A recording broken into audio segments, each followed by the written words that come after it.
अस्सलाम वालेकुम to everyone.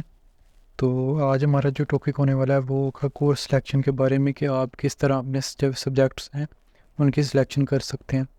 तो ये स्पेसिफिकली तो फिफ्थ सेमेस्टर के स्टूडेंट्स के लिए बना है, लेकिन अगर आप एक दफ़ा इस वीडियो को गौर से देख लेंगे तो एक जनरल पॉइंट ऑफ व्यू मिल जाएगा आपको कि मैं अपनी कोर्स सिलेक्शन किस तरह से करता हूँ। इसमें ऐसा होता है कि आप लोग फैक्टर जो यूज़ करेंगे कि कौन कौन से फैक्टर अफेक्ट कर सकते हैं आपकी स्टडी को, जैसे कि गर्मियों में लोड शेडिंग भी ज़्यादा होती है और गर्मी की वजह से ज़्यादा पढ़ा भी नहीं जाता, और सर्दियों में इसकी निस्बत अच्छे से पढ़ा जाता है और आप रात को देर से जाग भी सकते हैं। तो इस तरह के कुछ फैक्टर्स होते हैं जो आपको माइंड में रखने होते हैं। तो चलिए शुरू करते हैं।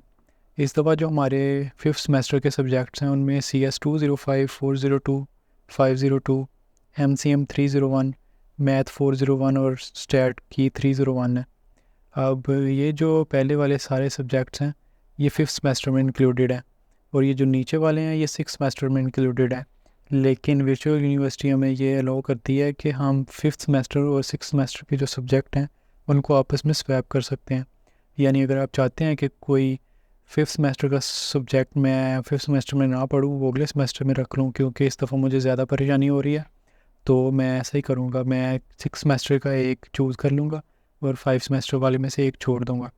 अभी फिफ्थ सेमेस्टर के जो सब्जेक्ट्स हैं वो यहाँ पे मैंने ओपन अप किए हुए हैं, और ये आपको बाद में बताता चलूँ कि CS के स्टूडेंट्स जो BS CS कर रहे हैं उनके फिफ्थ सेमेस्टर में ज़्यादातर जो भी सब्जेक्ट्स हैं इस दफ़ा वो थ्योरी के रिलेटेड है, जैसा कि ये इंफॉर्मेशन सिक्योरिटी का एक, और इसके साथ CS 402 है जो थ्योरी ऑफ ऑटोमेटा का है। फिर CS 502 है जो है फंडामेंटल्स ऑफ एल्गोरिथम्स। इसके बाद MCM 301 है जो कम्युनिकेशन स्किल्स के ऊपर फोकस करता है। उसके अलावा मैथ 401 है। ये अब कुछ बच्चों को काफ़ी ज़्यादा डिफ़िकल्ट भी लग सकता है और ये बहुत ही डिमांडिंग सब्जेक्ट है, और इसके लिए बहुत ही ज़्यादा फोकस और मेहनत करने की ज़रूरत पड़ती है। और इसके अलावा हमारे पास है STA 301 जो स्टैटिस्टिक्स और प्रोबेबिलिटी के बारे में।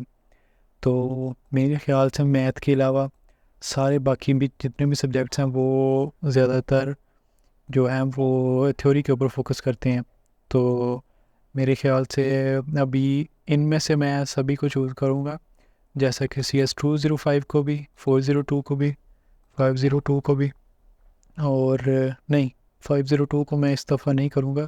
फंडामेंटल्स ऑफ एल्गोरिथम मुझे ज़रा मुश्किल लगा है क्योंकि मैंने ये बुक सारे हैंड आउट्स हैं वो एक दफ़ा आधे आधे तकरीबन पढ़ के देखे हैं, और मुझे जो है फंडामेंटल ऑफ एल्गोरिथम वो मुझे ज़रा मुश्किल लगा है। और बाकी मेरा मैथ जो है वो भी ज़रा ठीक है, तो मैं इस दफ़ा उसके ऊपर ज़्यादा फोकस करूँगा और उसको सेलेक्ट कर लेते हैं। कम्युनिकेशन स्किल्स को भी और स्टैटिस्टिक्स वाले को भी कर लेते हैं।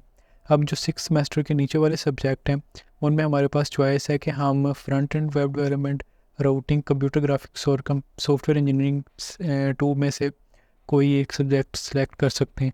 लेकिन चूँकि मैं अब वेबसाइट्स में बनाना जानता हूँ और ये वैसे भी मुझे ज़्यादा पसंद है, तो मेरे ख्याल से मैं इस दफ़ा चूज़ करूँगा CS 202 fundamental of front end web development.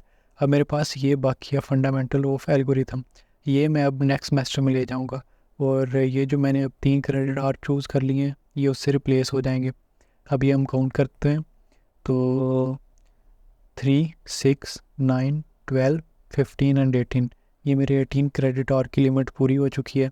अब नेक्स्ट सेमेस्टर में देखते हैं, इसमें से चूज़ करना था एक, वो मैंने कर चुका हूँ। अब ये जो नीचे वाले हैं इनमें से हम चूज़ कर सकते थे 3 क्रेडिट आवर को, तो 3 इसमें से बन गए, 3 इसमें से बन गए, 6, 7 एंड ये वाले जो हैं ये 10 और ये 13, और एक जो ऊपर वाला है ये वाला, ये मैं करूँगा तो मेरे 16 क्रेडिट आवर की लिमिट बन जाएगी। और जो बाकी ऊपर वाले रहते होंगे वो फिर हम नेक्स्ट सेमेस्टर में देखेंगे, क्योंकि अभी हम इतनी ज़्यादा ले नहीं सकते रिस्क, और मेरे लिए इजी है इतना ही करना।